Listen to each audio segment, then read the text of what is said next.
Magandang hapon po sa ating lahat.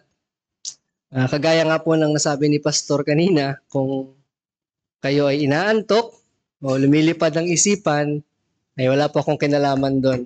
Malinis po ang aking mga kamay. Seriously, bago po tayo magsimula, tayo po ay manalangin. O Father, most holy and gracious and loving God, we come before you this afternoon with hearts already filled and touched by your goodness. Sa lahat, Panginoon, ang aming pong naranasan, sa mga salita po ninyo na aming narinig, kami, Panginoon, ay inyo nang kinausap. And yet, in this last sermon na amin pong pakikinggan sa hapong ito, dalangin po namin ang inyo pong patuloy na pagsama sa amin. May you keep our hearts and minds awake and attentive to your word. And may you indeed bless the preaching and the hearing of your word. In Christ's name, amen. Now, marami pong nagsasabi, if you are, into social media or if you're into news, sabi po nila, human survival and existence is under threat. No, kaya nga napakarami ng mga dystopian literature na kung saan sira na yung sibilisasyon at iilan na lang yung mga tao. May palabas pa nga na unggoy na yung mga naghahari at namumuno. And they say that there are many factors that threaten human existence, like nuclear war. Of course, isang nuclear warfare, kaya pong burahin ng isang bansa ng ganun-ganun na lang. Pandemic, I've been there and done that. Bioterrorism and other threats related to advances in biotechnology. And number 3, sabi nila, catastrophic accidents or misuse and other risk related to advances in AI.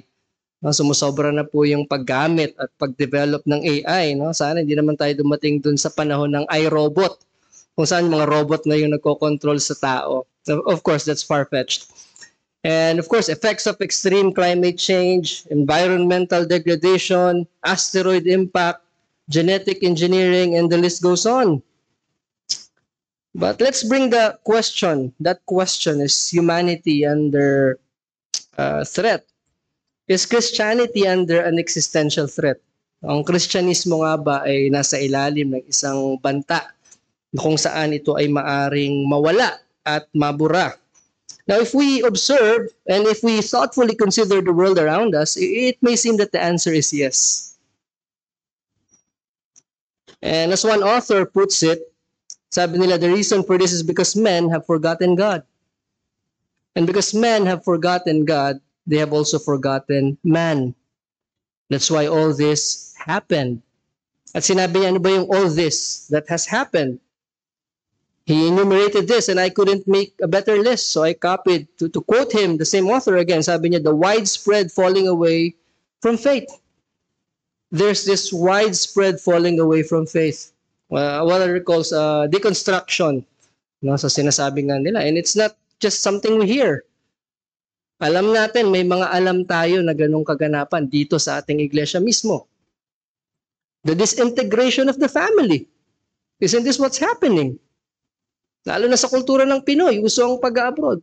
Family is disintegrated. It's been ruined. Loss of communal purpose. No, we are just living for ourselves. Wala na tayong sense of community. Kanya-kanya. We are too individualistic. Erotomania. Excessive sexual desire. We are living in a highly pornified culture and environment. And if you think you can escape it, you're a fool to think that we can escape all of this because everywhere we turn, it's there. It's calling us. And of course, the erasing of boundaries between male and female. And of course, there's a general spirit of demonic destruction that denies the sacredness of human life. And we see that more clearly in abortion. Hindi ba itong mga bagay na to, if it comes to full force, and if this kind of demonic thinking would infiltrate churches, where would the church be? Kung hahayaan ng iglesia na pumasok ang mga ganitong ideolohiya, yung mga ganitong kaisipan, or even these philosophies, to dominate our thinking, to poison and infect our minds, where will the church be 10, 20 years from now? And don't tell me this isn't happening. Napakarami na pong iglesia ang nahulog sa ganitong patibong. Of course, these things are nothing new. But now, in this time and age, all the more than ever, these things pose a greater threat to the church because of this postmodern world that we live in. We are living in a postmodern era. We can't deny that. Sabi nga, the same writer said, it is the water in which we swim. It is the air that we breathe. There is no escaping it. Now, what is postmodernism in a nutshell? Postmodernism simply rejects the concepts of rationality. No, alisin na natin lahat ng rational thinking, lahat ng sense. Let's drive all sense away. Objectivity and universal truth. It denies that there is real objective truth.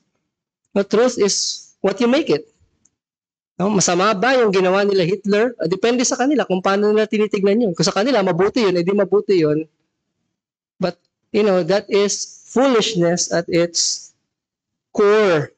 Of course, kung kukumpara natin sa West, we are not yet swimming in the same deep waters. But remember, tayo dito sa ating bayan, sa ating bansa, sa ating iglesia, we are swimming in the same sea. And our feet are already wet with the same water.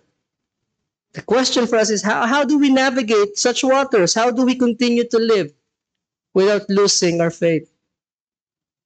Is someone losing faith, someone letting go of the faith that they once held, possible? It is possible, or else we won't have the warning passages in Scripture about what? Those who have once been enlightened, those who have tasted the gifts, heavenly gifts, and then fall away into perdition. How do we continue to live without losing our faith? How do we press on confidently? How do we confidently move without fear of losing the next generation to this postmodern society? Napakaganda nung binasang Psalm kanina. It is our generation telling the next generation so they can tell the next generation. But how can we confidently say that we will not lose them to this world? We have seen people leave the faith after being their whole lives immersed in what? Reformed theology, Orthodox, Reformed teaching, and even after professing the faith. And yet, after some time, after some testing, maalis sila. How can we then maintain our identity as a church? How can you and I remain a Christian when our faith is under attack from all fronts? Intellectual, spiritual, moral. It's under attack from all fronts. How can we keep believing when everyone around us tells us or believes that we're crazy? Let's open our Bibles to Psalm 46.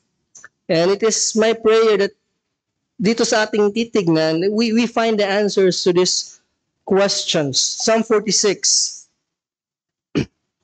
Sabi po dyan, God is our refuge and strength, a very present help in trouble.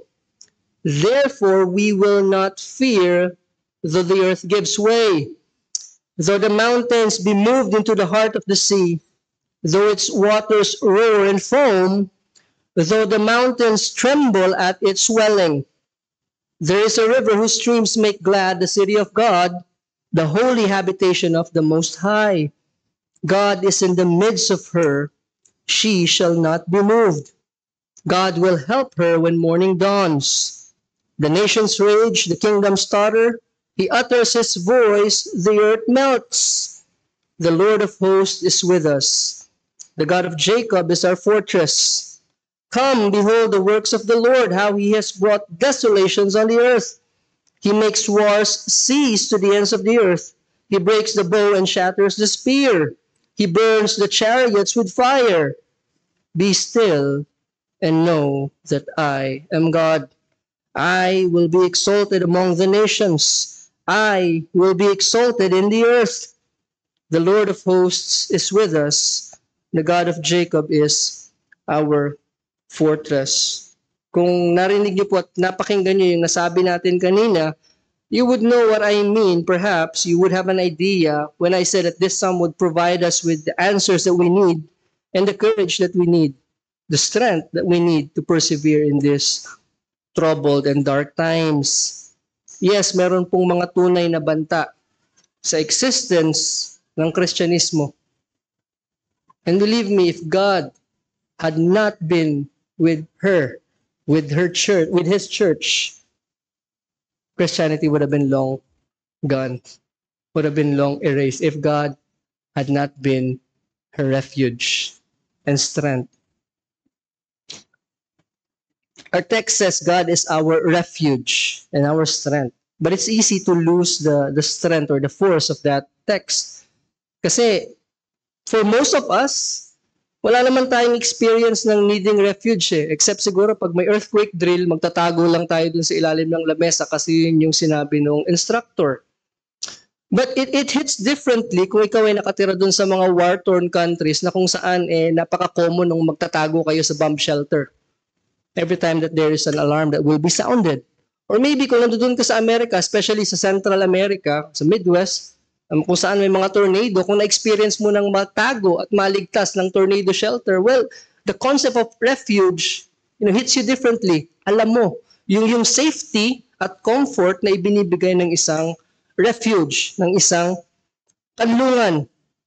Now, just a little background, most biblical scholars believe na yung historical context that inspired the writing of this psalm is yung siege of Sennacherib, the Assyrian siege of Jerusalem. And for Israel, para dun sa Jerusalem, this was a very terrifying event. You could imagine what is the greatest superpower today. America, Britannia, China. But at this time, Assyria was the ultimate superpower. And this was before the rise of the Babylonians and the Medo-Persians. Assyria was the power at that time. And in their great pride, ano yung sabi nila? They taunted Israel. Sumuko na kayo. Wala pang Diyos na kahit anumang bayan ang nakapigil sa amin. And do you think your God can save you? So it's better that you just surrender. Well, we know at this time, Jerusalem was surrounded by its wall. But then Assyrians were masters of siege warfare. Just check out history kung paano sila naglagay ng mga lupa at inakyat nila yung city doon sa hill at paano nila pinasok yon. No wall can stop them. And if you are one of the inhabitants of Jerusalem, during this time, and the Assyrians are already outside the walls, they are already setting up an attack, how would you feel? How would you respond? Perhaps dark clouds of fear and despair are already looming over that surrounded city, which is already at the brink of inevitable captivity. Oras na lamang po, maybe araw yung kanilang inaantay, inevitably sila ay masasakop. Well, the church is also surrounded by great enemies from every corner, from the north, the south, the east, and the west. There's the world around us that is trying to squeeze us into its mold. It's trying to make us conform to its standards. It's trying to make us lower our standards. It's trying to make us think like the world. Andiyan yung mga dangerous ideologies, godless lifestyles, shallow Christianity, you can name it.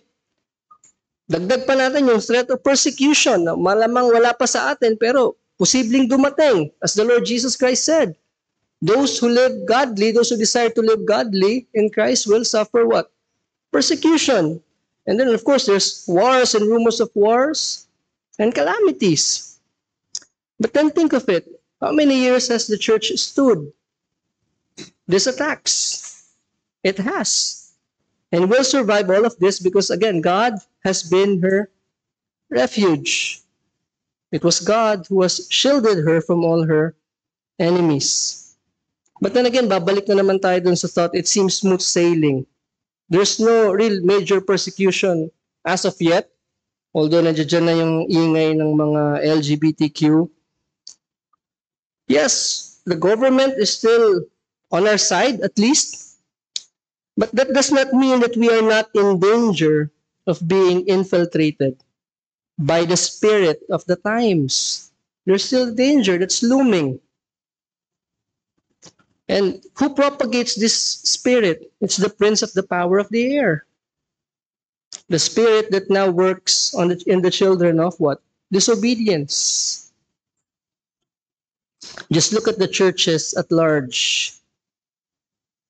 And we can only count the few and faithful remnant of the churches. Yes, in heaven it will be a great multitude from every tongue and tribe which no one can number. But if we look all around us right now, napakakaunti, there's a remnant that is left, that is faithful. Yes, it may be still many compared to us kung pagsasama-samahin natin, but compared to the major population of the world, it's still a remnant. It's the 7,000 that has not bowed the knee to Baal. Now, so if we consider these things, do we see the importance of the truth, yung katotohanan that God is our refuge? It's not saying that you make God your refuge, but that God is our refuge. It's a statement. It is a declaration that God is our refuge. But then do we also see the need that we need to lay hold of this truth in this our day and age? The boat is being rocked. He is a refuge. Yes, for his people. He always will be. But the question is, will those who claim to be his people, to be his church, continue to hide, to abide in him? Or magiging kagaya ba ang iglesia ng mga Israelita, sabi sa Isaiah 28:15, sabi, they have made a covenant with death. And with Sheol, we have made an agreement. When the overwhelming whip passes through, it will not come to us. For we have made lies our refuge, and in falsehood we have taken shelter. Yes, many who claim to be churches have made lies and falsehood their refuge and shelter. Remember, God is a refuge only for those who run and take shelter in him, for those who cast themselves upon him. But then there's another caveat. Churches have made false gods. Orthodoxy is not our refuge. Our creeds and confessions are not our refuge. God is our refuge. We can replace those things with God and take refuge in them and think that we are safe and protected because we have these things. But if God is not our refuge, then we are prone and we are susceptible to the attack of our enemies. So let's make sure that our hope is fully set on God. And why do we need to be established and settled in this? Tignan natin yung verse 2. Sabi doon, therefore, we will not fear.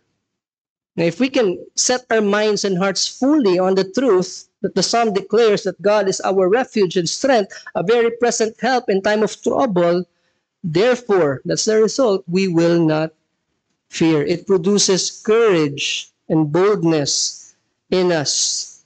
And how extreme yung picture na pinapakita sa atin, though the earth trembles and the mountains be cast into the depths of the sea.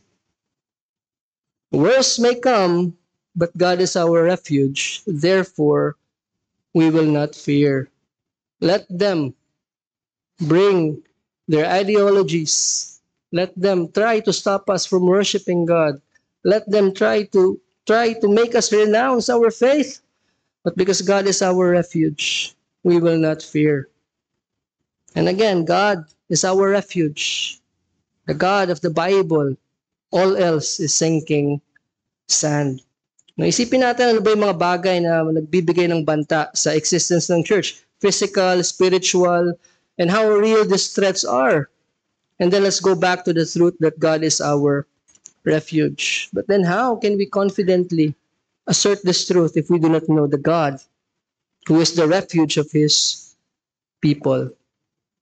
This is a time of great doubt and skepticism all around us, but this is not a time for doubt in the church. If we are to swim in this ocean, we are to swim with confidence. Right? Kasi kung alanganin tayo, kung urong-sulong tayo, na mahahamper yung ating mga gagawin para sa Panginoon at yung ating mga gagawin bilang isang iglesia. Na-imagine niyo kung maglalaro tayo ng paintball. Siguro sino mas matapang sumugod kung full gear ka, no? Pero kung nakasando ka lang, siguro medyo mas tago ka ng tago. 'Di ba?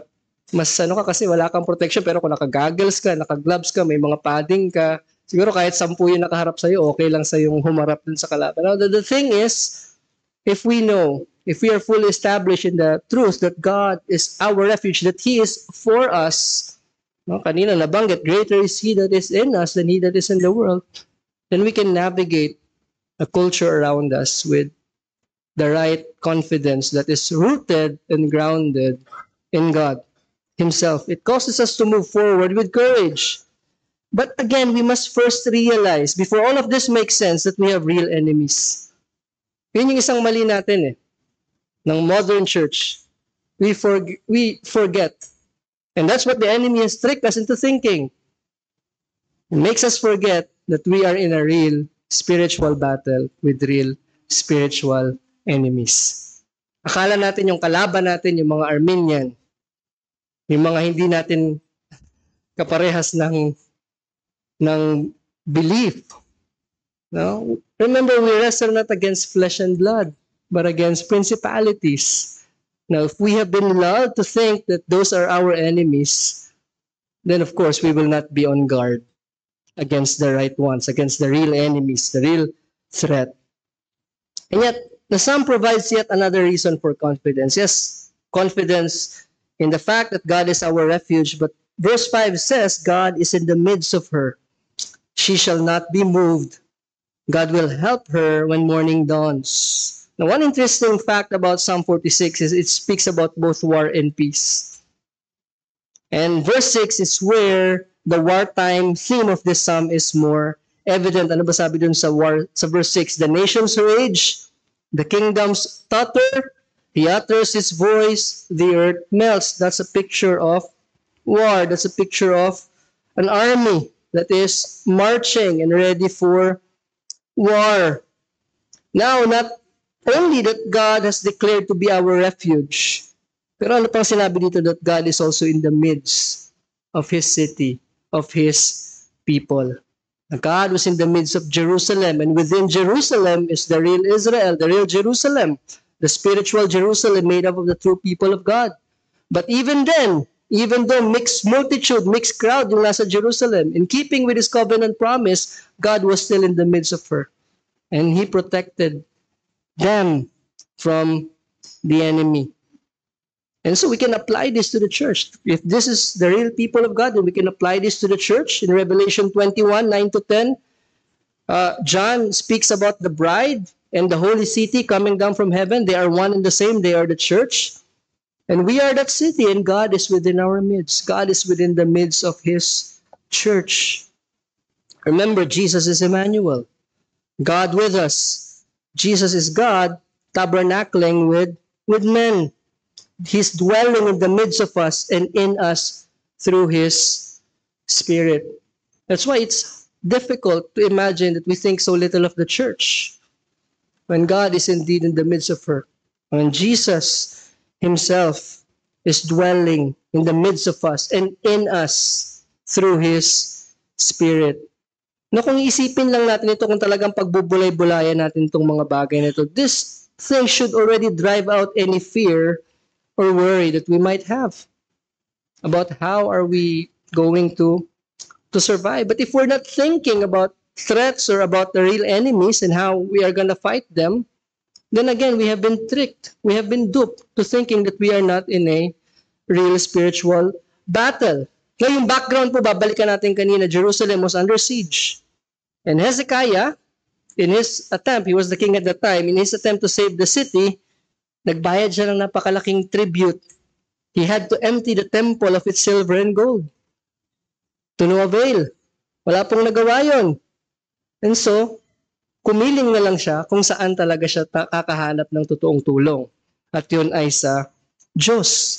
And so God assures Hezekiah through Isaiah that He will deliver the city from His enemies. See, they have set their hopes on false things, dun sa kanyang binaya, dun sa walls na, but eventually he came to the conclusion that only God is the true refuge and protector of His people. Now, balikan po natin yung verse 5. That verse there says, God will help her when morning dawns.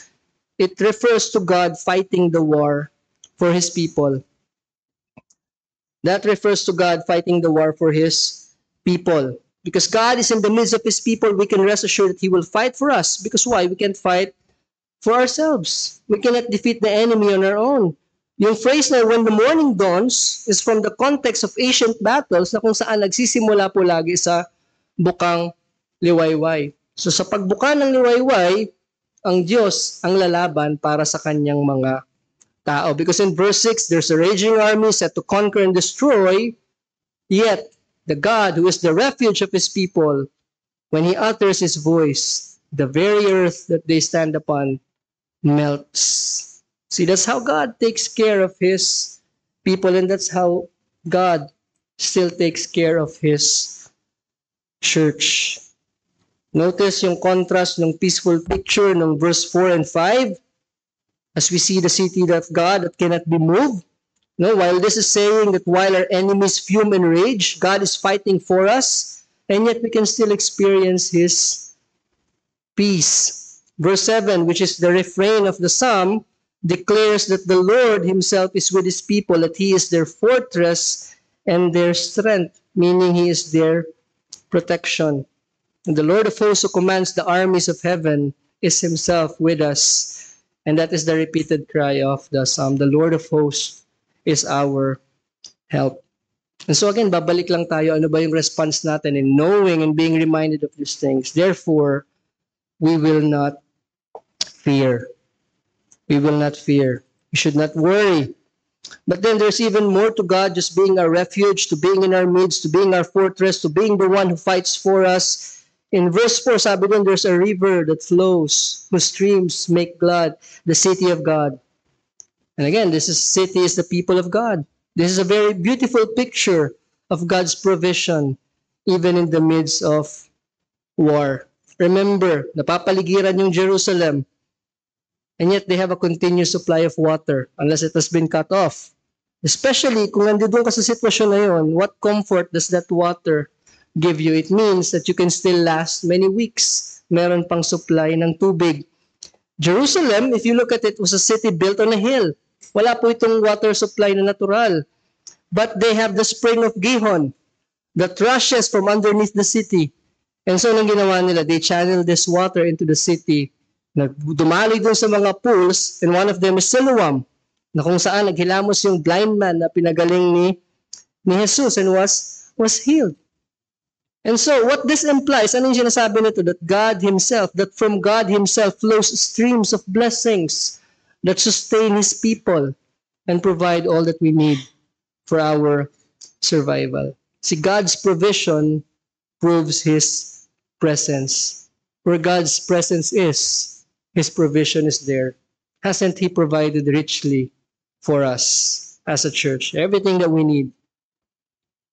That proves His presence. That proves that He is with us and He is in our midst because God's provision is there. So we have in verses 4 to 6 God's presence and God's provision securing the protection of His people.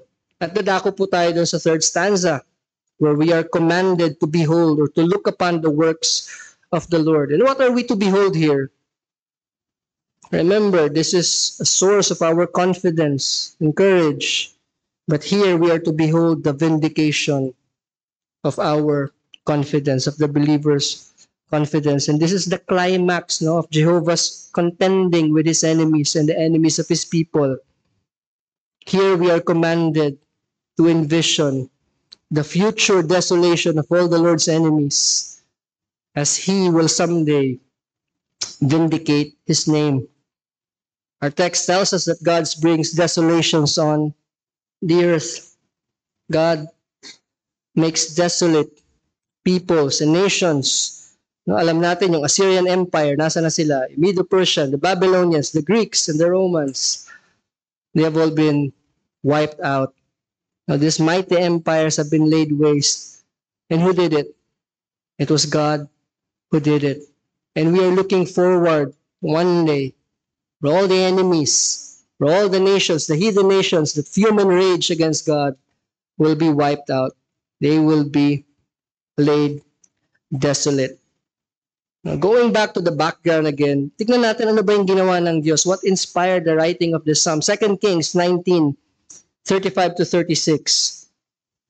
And that night the angel of the Lord went out and struck down 185,000 in the camp of the Assyrians. And when people arose early in the morning, behold, these were all dead bodies. Then Sennacherib, king of Assyria, departed and went home and lived at Nineveh.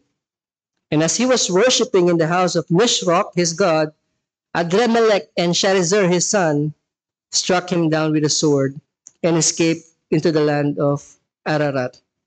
And Esarhaddon, his son, reigned in his place. This is what God did. As soon as they woke up in the morning, all they found was dead bodies. They were expecting an attack already to be launched early in the morning. But as God has promised, He has wiped out the Assyrian army. Their king went home and was eventually assassinated by his sons. And the people of Jerusalem witnessed this. And it is a great reminder to them that God indeed was their refuge, that God was their strength, their ever-present help in time of trouble. They were surrounded by powerful enemy.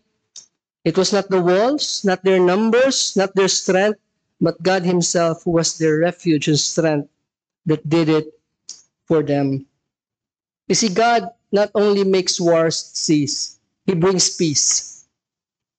Pero hindi po siya pumipirma ng peace treaty. He brings peace by subduing and conquering His enemies. That's how He brings peace. That's in verse 9. And we are to set this final victory in mind as those who have made God their refuge. And after beholding all of these things, ano ba yung gagawin natin? By conquering His enemies, God will turn them to desolations. We are commanded yet again to be still and know that He is God. The word be still literally means to release, to let go, to drop, kung ano man yung nasa kamay natin, tigil natin kung ano yung ginagawa natin. Parang yung police na sumuko ka, drop your weapons. It's a command to believers to stop with all the fear and the restlessness and to fully trust in God, who will surely vindicate His name, and we too will surely be vindicated. It's a command for us, be still and know, sure God, ano man yung mga pinanghahawakan mo that still gives you anxiety, whatever things that you worship, you claim as your Messiah, as your Savior, whether it's your money, your health, your strength, drop all of those things. Be still and know that I am God. But this is also a command to unbelievers, as one commentator said. It is a command to unbelievers to stop their madness of trying to overcome God's people. It is a command to them to drop their weapons and acknowledge the truth that He is God who reigns sovereign, and He alone will be exalted among the nations through His protection of His people and His destruction of His enemies. One way that God will show the world that He is God is by His preservation of His people.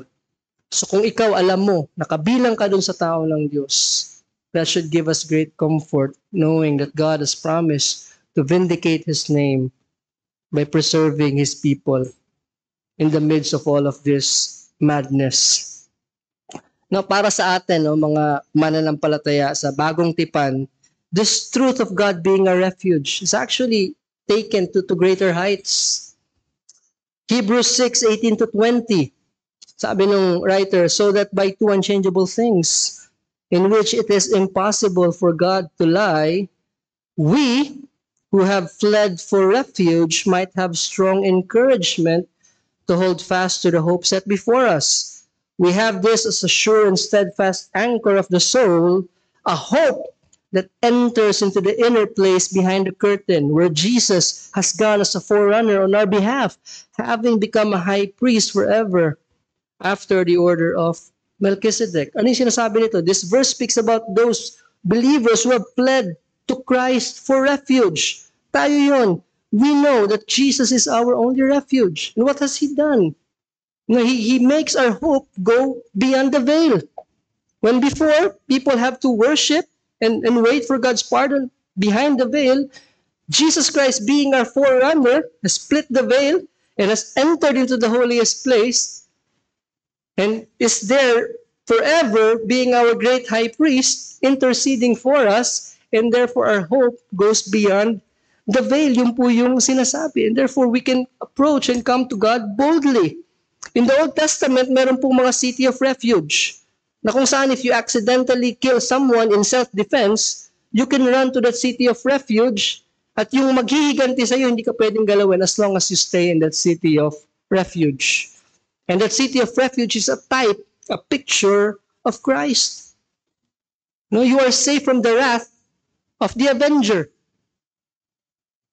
And in Christ, who is our city of refuge, we are safe from the wrath of God. If we have fled to Christ for refuge, we are forever safe from the greatest threat. And that is God's wrath that is due to our sin. If this then is the case, kung tayo iligtas na dun sa pinakadakilang panganib na meron nakabanta sa atin, yung puot ng Diyos, what enemy is there that can destroy us? What enemy should strike fear in our hearts? If the greatest threat to us, God Himself in His great wrath,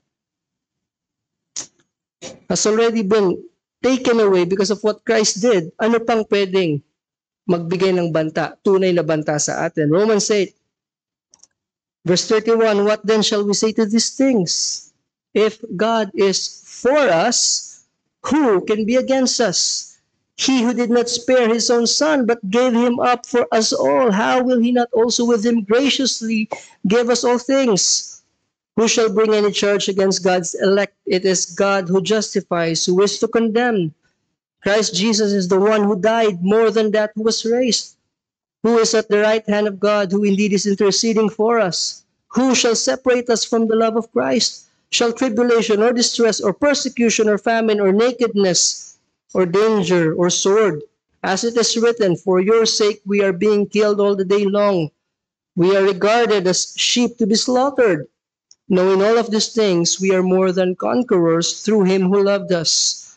For I am sure that neither death, nor life, nor angels, nor rulers, nor things present, nor things to come, nor powers, nor height, nor depth, nor anything else in all creation will be able to separate us from the love of God in Christ Jesus, our Lord. See, God is our great refuge. Jesus is our strong tower. We, His true people, are safe in Him. While we are trying to flee sin, the world and the devil, they are all working against us. We can continually run to Christ for refuge. And knowing this vanishes all fear. Especially dapat wala na sa atin yung fear of judgment. Knowing that our lives are hidden with Christ in God should shake away all of this fear from us. Dapat nadidismantle nito yung mga takot sa atin, yung mga pagdududa. And then we can arrive and get to a point where we can be still and know that He is God. Even when we know that the drums of war are continually being sounded, that the march of the enemy is there, very near at our door.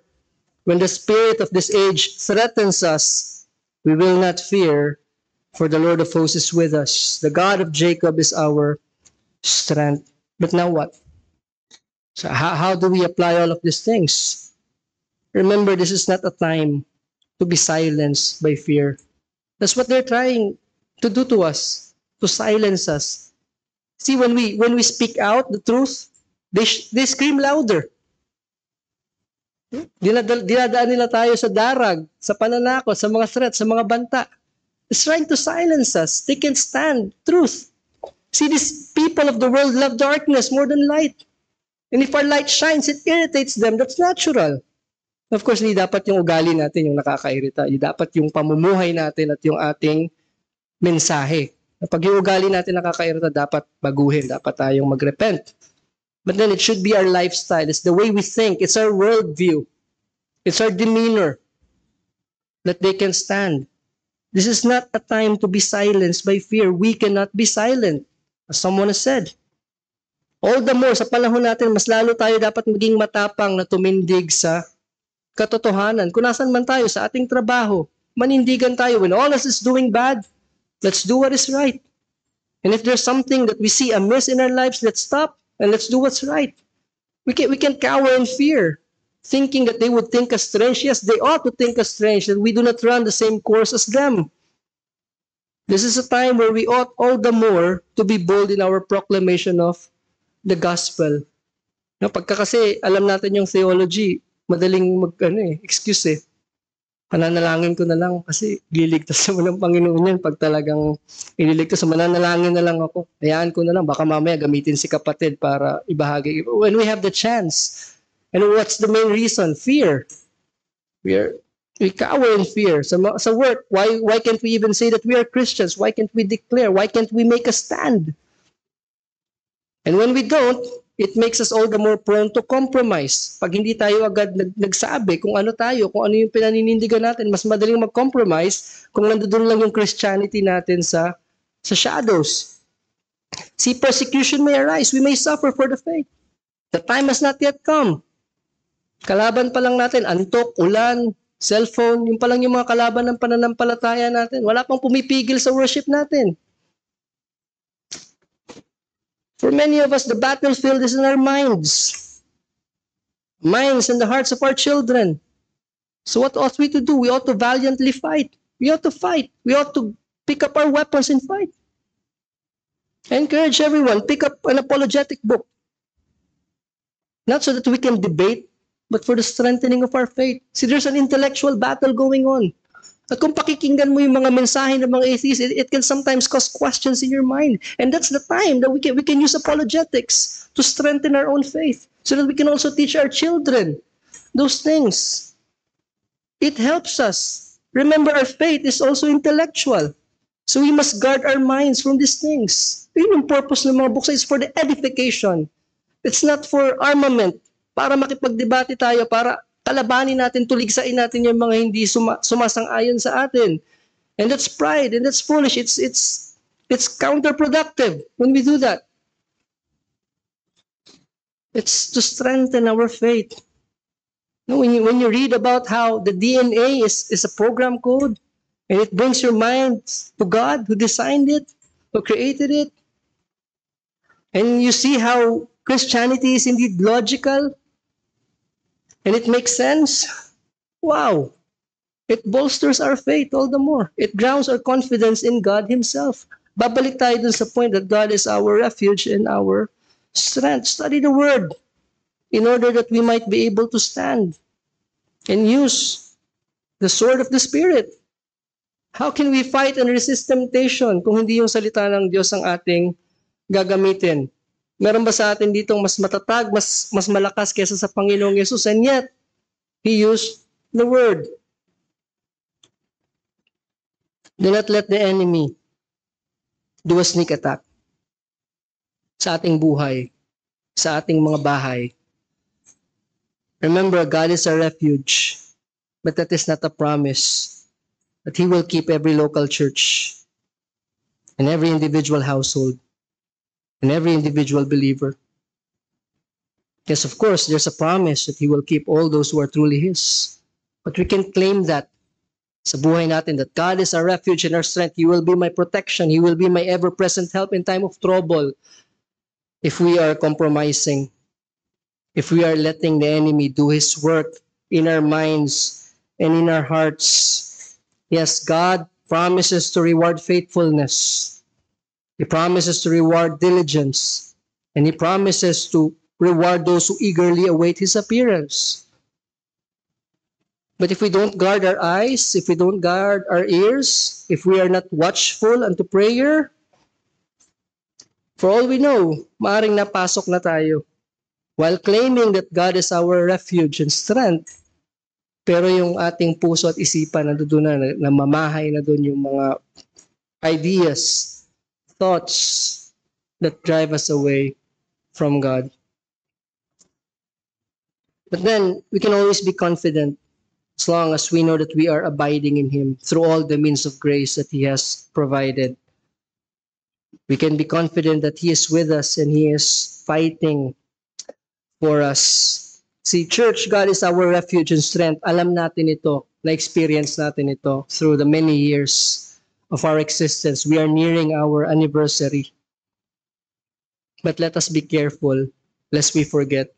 See, that psalm was to cause them to remember that God is their refuge. It's to remind them every time they sing that, they are reminded it was God who has been their help, who has been in their midst, who has been supplying all of their need, who has been fighting for them all along, was preserving them.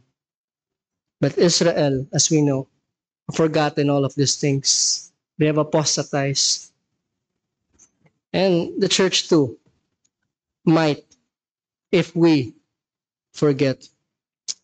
So may Sovereign Grace Church be found faithful until the Lord comes. Manalangin po tayo. Father, we thank you for your word.